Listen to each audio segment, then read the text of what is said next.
genre.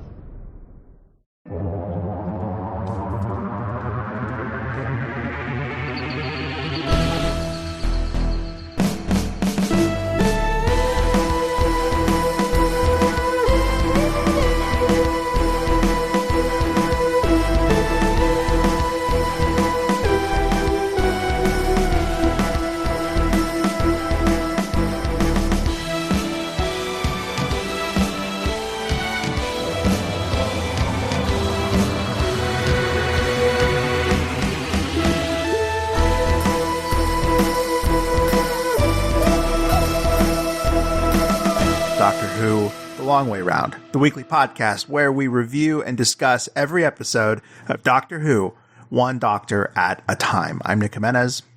I'm Scott Corelli. And I'm Cassandra Fredrickson. Today on the show, we'll be discussing The Hungry Earth and Cold Blood, the 11th Doctor's 7th story. So this one is written by current showrunner Chris Chibnall. And this was his first episode back after having only written one script for the Russell T Davies era, which is kind of actually weird, all things considered. He wrote one episode called 42 in Doctor Who season 3, the Martha David Tennant season, and he then went on to write a bunch of Torchwood. In fact, he was kind of running Torchwood, which is weird. I don't know why he was given Torchwood when he had only written one Doctor Who episode, but that's what happened. So he had written a bunch of Torchwood episodes and was doing Torchwood. Torchwood. He left Torchwood with season 3. And then that last Weird Stars season of Torchwood was done by Russell T Davies, if I'm not mistaken. I think so. Yeah. So I think he took it back from Chibnall. So he had sort of left Torchwood. He felt like Doctor Who was behind him and that he was probably never going to get a chance to write for the show again. But Stephen Moffat was actually a big fan of Chibnall and really liked his Torchwood scripts, Adrift, Fragments, and Exit Wounds, and invited him to come write for Series 5. But he's like, I know that you're a diehard Doctor Who fan, so I don't just want you to come back and write a random episode, because you've written a bunch of stuff set in the world of Torchwood, and you've never gotten to write a classic villain. So I want to give you the opportunity to reinvent a classic Who villain in the modern era. So each season up to this point, the new Doctor Who had sort of brought back a classic villain. So you had the Daleks in season 1, Cybermen in season 2, the Master in season 3, and then Davros and the Centaurans in season 4. And so with season 5, Moffat wanted to use the Silurians, who he felt were the next logical choice to bring back.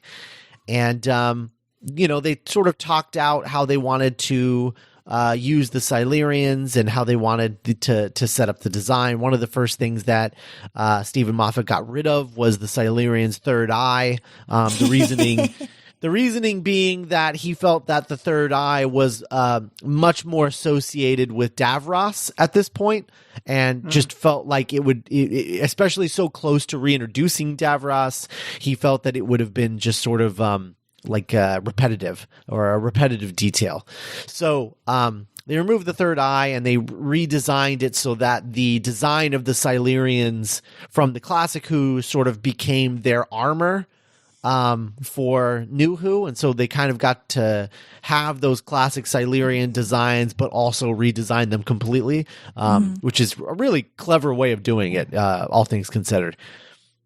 So he wanted to redo the Silurians and asked Chris Chibnall to do the thing, and it I think it's largely successful. I mean, it's similar to every other time the Silurians have shown up in Doctor Who. It's always a similar story. We want our Earth back, but it's our Earth now. But we had it first.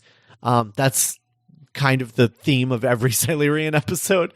Sure. So, it is what it is. But I think largely pretty successful, fairly successful anyway. And I think that I will say I do prefer the original title, which was The Ground Beneath Their Feet for the first part. Ooh. I like that one a lot. Yeah. Much more than The Hungry Earth, which just is a silly title. But that was the original title. Also, originally there was no quicksand. Like the quicksand was actually a budgetary cut. So originally it was these creatures that came out of the ground and dragged people underneath. That were not Silurians. They were like these giant, like armadillo looking things. And What? Aw. yeah, and I love armadillo looking things. I know. So like these giant armadillo looking things would come out of the earth and like grab people and pull them underneath. And then you would find out that they were related to the Silurians at the very end of part 1. I love that. I love that there's like a grumpy little race that lives with the Silurians that they like coerce into doing their bidding. Yeah. Well, I think they were basically like kind of they were meant to be like beasts, like a Oh, okay. like a Silurian horse or something. Like a dog. You know? Yeah, a dog, a horse, whatever. But yeah, so that's pretty much it. I mean, there's once you start getting into these new Who stuff, there's like a lot less juicy details. As you'll hear next time when we talk about Deep Breath, where I have literally nothing for background. Because everyone was such a G damn professional. Yeah, obviously, definitely.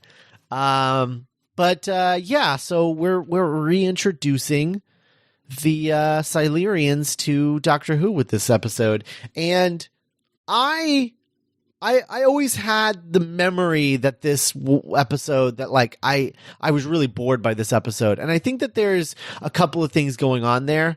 I think that the town stuff, watching it this time, like everything with the town and the sort of like ensemble in the town, I'm just like, oh yeah, this is 100% Chris Chibnall. This is Broadchurch.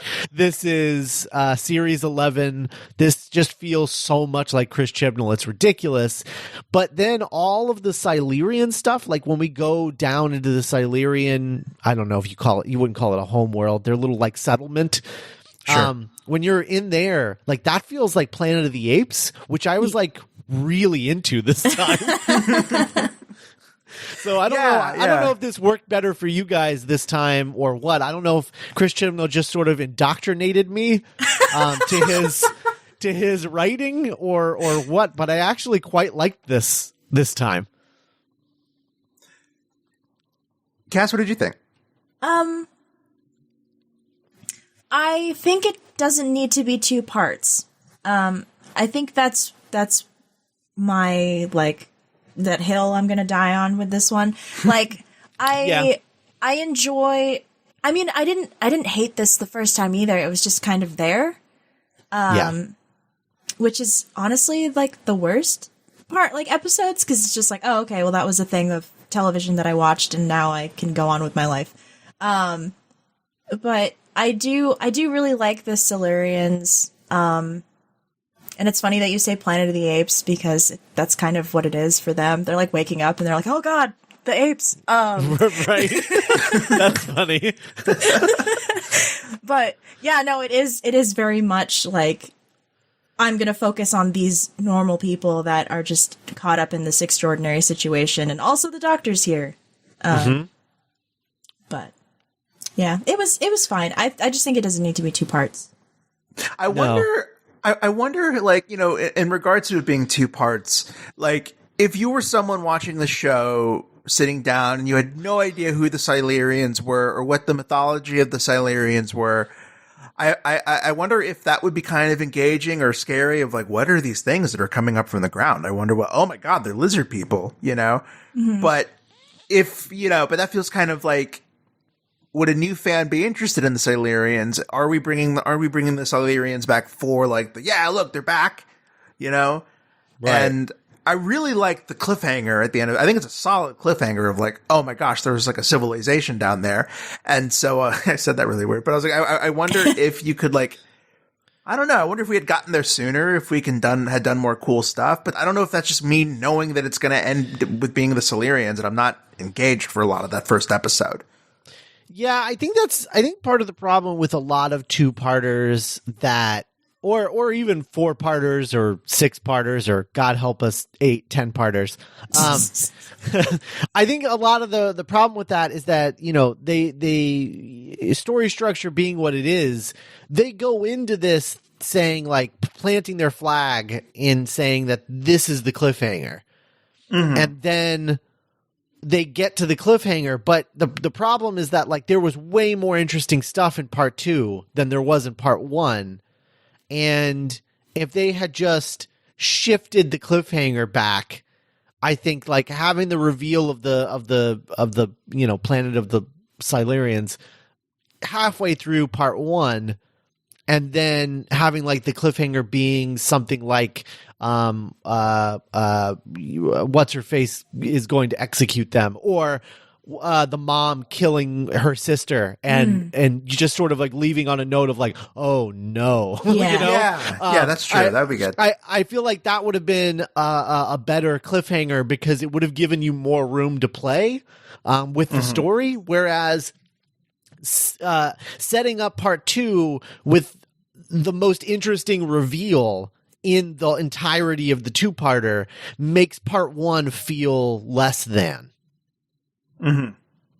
So I don't know. It's very like part 1 is very meandering. It feels like we're just like waiting for the other shoe to drop. Like, okay, it's like, come on. like gathering all of the characters and like, oh, these two like each other. Oh, that's the mom. That's this little boy. That's they're related.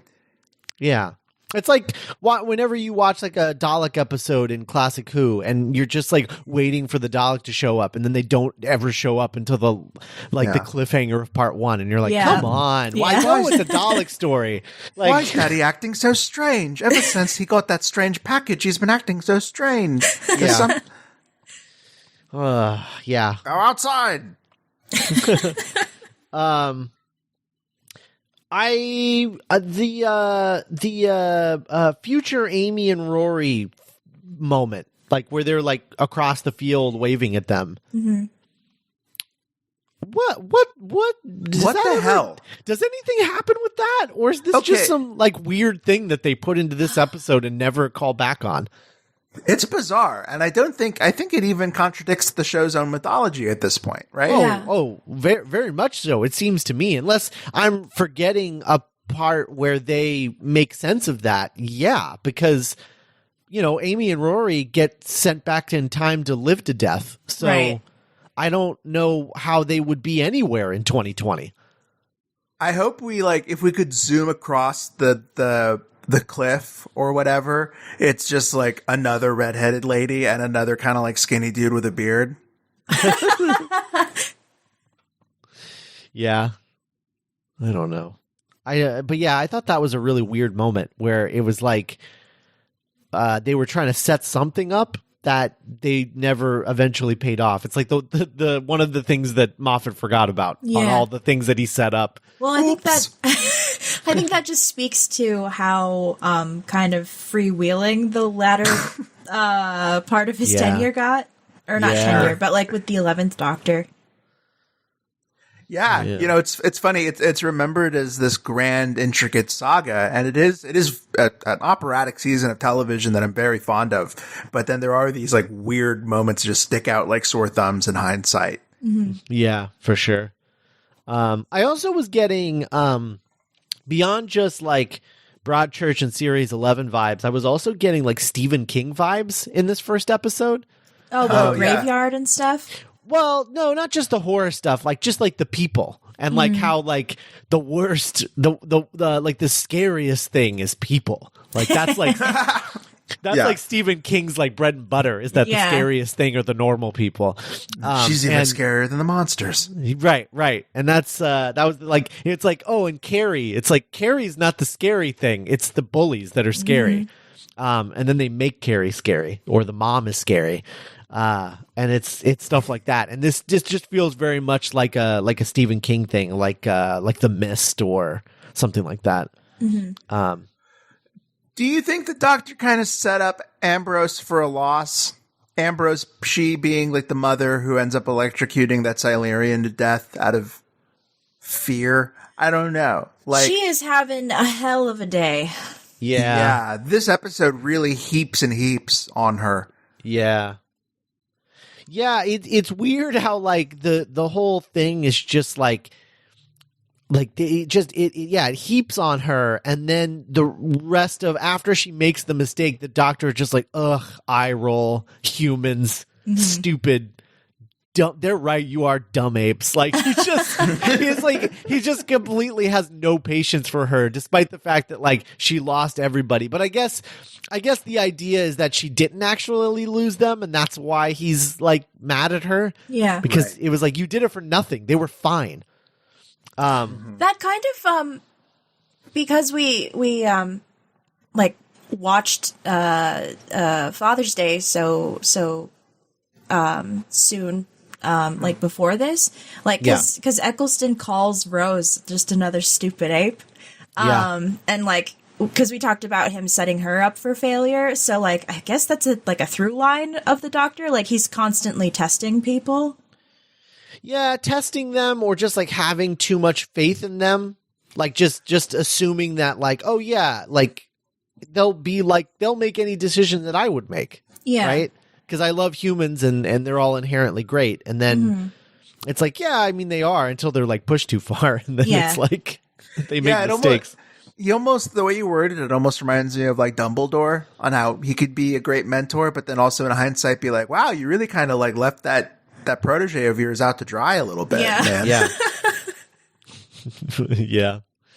Yeah. I do love, I guess this is a 10th and 11th Doctor thing, but like the fact that like he takes off the sister's mask and sees her face and is just like blown away by how beautiful she is, and like just talks about it. And like I always liked that about those two Doctors, about like how they really like aliens. Yeah. They just, they absolutely see the beauty in them, you know? Yeah. They're constantly finding, the beauty in something that would normally be considered like ugly or strange or weird, like admiring the beauty in it. Yeah. In general, I just really like that scene of the 11th Doctor and the sister Silurian, whose name I can't remember. Sister Silurian sounds like a really cool band. Yeah, Sister Silurian, yeah. I miss 11. Oh, man. Yeah, I really like 11 in this. I'm a really big fan of, like, Diplomat Doctor. He really does remind me of, like, a wizard in that he doesn't want to be directly involved, but he is, like, constantly disappointed by, like, the shortcomings of other races. He should have been Merlin. I'm gonna keep hammering that home. He should have been Merlin. I'm so angry. It could still happen. Yeah. One day. We'll get there. Be a good Big Finish story. First appearance of in the Moffat era of the Doctor wearing like special sunglasses. I like how even he's like he kind of like geeks out a little bit when he first put them on. He's like, oh, this is fun. Like it's Yeah, I like that. I like this whole scene where the humans and the Silurians are sort of like negotiating a deal. I don't like that Amy Pond is like the show presents Amy Pond being like, well, what about the deserts where humans can't live, as like this amazing idea, and like she's so smart, and I'm like, I mean, I feel like the scientist lady would have thought of that way before Amy Pond did. Yeah. But okay. Yeah. You raise a very good point, Scott, and you also bring up something that I wanted to ask you both as hosts. So it also rang a little false to me when the Doctor was like, oh, thank God, Amy Pond's here. Best human possible for the job. Which companion do you think would have kicked the most ass in that room and Martha. done the most good? Boom. Yeah. Martha. In all of who? In every the whole in kit all caboodle. of who? Yeah. Oof. Romana? Probably? In all of who? Probably Romana? Yeah, but that's not fair. Yeah, I guess that's not fair. Okay, fair enough. Why is she like a computer? I don't think I've met Romana yet. No, you haven't met Romana yet. Romana's the best. Okay. K9. No, I'm just kidding. K9. Oh, man, yes. What's hell yeah? What of the deserts? Put them in the deserts. Affirmative. As The far as bulldog's New right. Who, I think Martha for sure, because she's a literal doctor. Yeah. Yeah. That's probably the best choice. So Romana, Martha. Oh man, that's a hell of a team up. Oh, man. Yeah, I can't think of another companion that would outdo Martha. I think you're probably right. It's probably Martha. Maybe Zoe, but I don't know. Yeah, I don't know. But Zoe comes from the future, so like she might have like weird ideas as far as That's true, how that could work. He's like, "What do you mean, Earth? You should live on a space station." right? We left like, all Earth right. ages ago.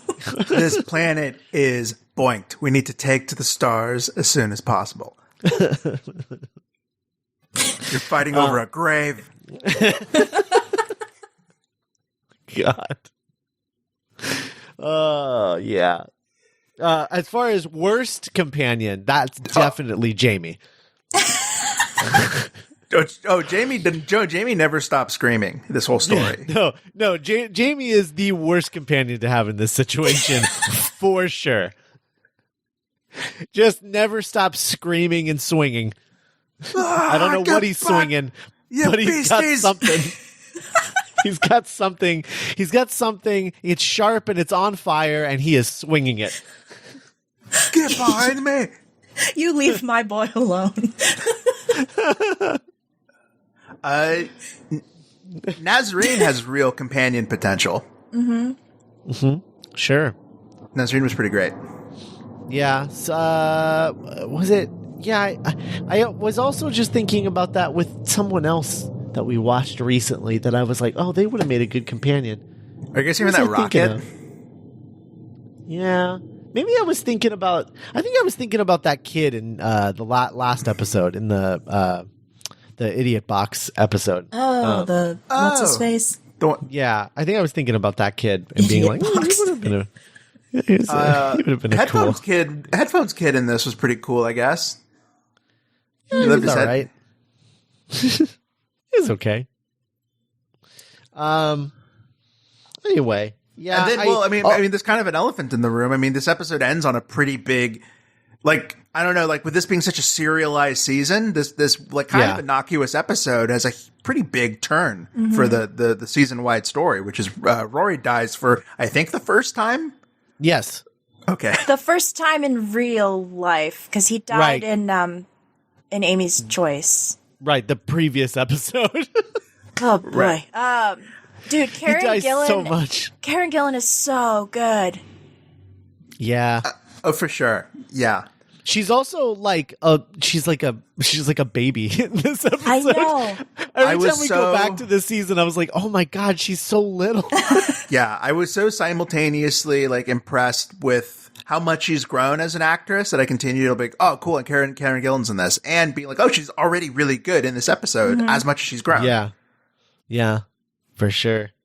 So he like saves the doctor and dies. And one thing in the behind the scenes thing that I forgot to mention was that Andrew Darvill, like this was the second episode that he filmed. So like he had just filmed the 11th hour and then he filmed this and died Holy. and literally was like, well, I guess that's it for me. He didn't know that he was going to come back. Like he knew that he had like some episodes in between to film that they were going to get to, down the line in the schedule. Oh, but like continuity wise. But continuity wise, he was like, well, I filmed my first episode and my last episode, and I guess all that's left is the stuff in between. That sucks. Yeah, he had no idea that he was going to come back. Aw. Yeah. What a brutal be like. I mean, he must have been pretty impressed with this girl. Like, God, what a waiting for my character to die. Yeah. I will say I just it's so funny because I know now where it goes, where it all leads to. This stupid crack thing is pretty dumb. Like they're just so like, whoa, it's so mysterious. And I'm like, I mean, it's not really. It's what could it mean with the most mysterious thing that's ever happened? Ugh. That part of the Moffat era is exhausting for sure. Yeah. Luckily it's only half of it, but that half of it is it can get pretty exhausting. I think that's why a lot of people left. Was because they were just so exhausted by all of that crap. Yeah. And then the Peter Capaldi era starts, and they're just like, you know what? Maybe just the one mystery at a time, and that's it. And that's enough, right? Yeah, it's like, all right, that is good. Yeah, with like the missing the missing chunk of the TARDIS that he finds at the end of the episode. You're like, oh no, what's going on? Also, I love that they just reuse the set from Time of Angels, Flesh and Stone in this for the right, yeah, for like the Silurian bridge. They're like in that like sort of like bridge-ish area, like not an actual bridge, but like a spaceship bridge. And they're like in that room, and I'm like, this is the anti-gravity room from Time of Angels, Flesh and Stone, only with like plant stuff growing over all of the controls, but it's the same room. Anyway, it's like they save them for the two-parters. Yeah, I don't know. I thought that was a clever way of saving money, I guess. For sure. I don't know how many people would really notice that because they're not like watching the show. Yeah, they're not watching the show at the level that we're watching it. Right. So I don't know that they would necessarily realize that. So I thought it was a clever way of saving a little bit of money. Mm-hmm. Good on you, Peter Bennett. I'm sad we never got to see just like the Rio episode. I honestly, that's one thing that I really get annoyed with watching the Moffat era this time through. It's just like how much he like wants to make jokes about like women being pretty. Like, I don't know. Oh yeah. Women being pretty, women being fat, women not wearing the right clothes. Yeah. Yeah. But like the women being fat thing is always like never true. Like it's like he's like making a joke about someone calling them fat despite the fact that they're drop dead gorgeous and not remotely fat. And it's like, it's weird. It's like a weird thing that he does. I don't understand it at all. This woman is too beautiful for me. I need to objectify her and make her feel bad. Yeah. It's like he's like negging his characters. I don't understand. It's weird. I hate it. It's really weird. Yeah. I'm developing this super minor theory because it might sound crazy and like nothing, but like I think you can tell a lot by a writer by what a scene's base tone is like. Yeah. Like, how do characters enter a room talking to each other, you know? Mm-hmm. Like, if you watch, like, I don't know, like a Mike Shore show or compared to, like, an Aaron Sorkin show, an Aaron Sorkin show characters seem to enter rooms like, hey, you, look at me. What's going on? Put that down. What you do out there, you know? And it just seems like with the Stephen Moffat scene, there always is that kind of air of negging and poking and, like, ribbing that's just really weird and interesting. And the deeper we get. Yeah. But anyway, yeah, it's real sad when Amy forgets Rory. That's a bummer. Yeah, yeah. It's a nice plot device because it's like we all remember him, and so it's like it like adds to the tragedy. But then it's also just sort of a rip off of what they did with Donna. Yeah, like very recently in the history of the show. So that's true. Know. Oh, it is sad to forget. Anyway.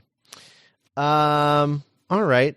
I don't know. What else do we got? I liked all of this. I like the scientist guy. I like him like doing experiments on the humans. I thought that was Very Planet of the Apes. That was probably when it felt the most Planet of the Apes was when that was happening. Yeah. Because one of the humans like suggested it.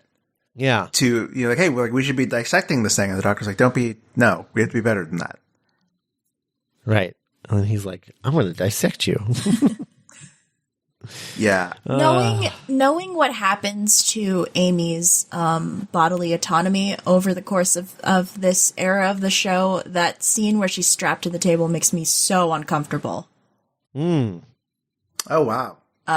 Yeah. What's up with that, Moffat? Yeah. But gosh, yeah, I just remembered so much at once.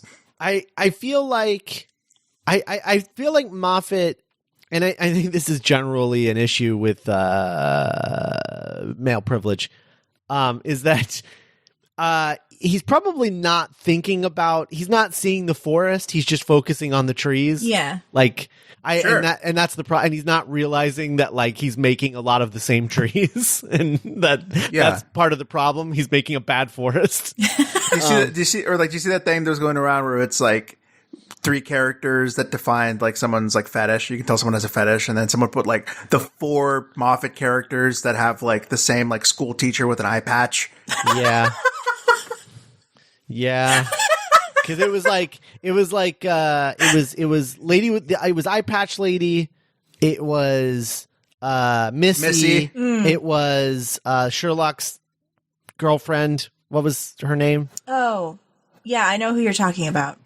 Irene Adler? Yes. Yeah, Irene Adler. Yeah. I was going to say the one Rachel, not Rachel McAdams. Irene Adler. And then what was the 4th one?